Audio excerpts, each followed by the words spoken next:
শেষ পর্যন্ত শঙ্কাই হলো সত্যি। ফিটনেস অর্জন নিয়ে সন্দেহ প্রকাশ করে তাসকিন আহমেদকে বিশ্বকাপ দলে রাখা নিয়ে সংশয় প্রকাশ করেছিলেন নির্বাচকরা। ডানহাতি পেসার বিশ্বকাপের দলে তো বটেই, আয়ারল্যান্ডে অনুষ্ঠিতব্য ত্রিদেশীয় সিরিজেও দলে ডাক পাননি।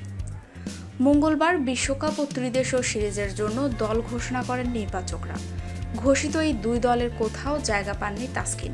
সংবাদ মাধ্যমের মুখোমুখি হতেই ভেঙে পড়লেন কান্নায়। তাসকিনের কান্না করাই তো স্বাভাবিক। বিপিএলে পাওয়া চোটের কারণে বেশ কদিন ছিলেন মাঠের বাইরে। এর আগের বছরটাও চোটে চোটে কেটেছে। এবারের চোট থেকে সেরে ওঠার জন্য তাসকিনের চেষ্টার কোনো কমতি ছিল না। তড়িঘড়ি করে খেলা শুরু করেছিলেন ঢাকা প্রিমিয়ার লিগেও, জানান দিয়েছিলেন শতভাগ ফিটনেসেরও। কিন্তু তবুও দুই দলের কোনোটিতে সুযোগ না হওয়ায় ভেঙে পড়েছেন তাসকিন। সংবাদ মাধ্যমের সাথে আলাপকালে কান্না জড়িত কণ্ঠে গত বিশ্বকাপে বাংলাদেশের সেরা বোলার বলেন, সবাই তো ভালোই চায়, খারাপ চায় না কেউ। সামনে আরও সুযোগ আছে, যদি আমার চেষ্টা চালিয়ে যাব, ডিপিএলের সুপার লিগটা আরও ভালো করার চেষ্টা করব।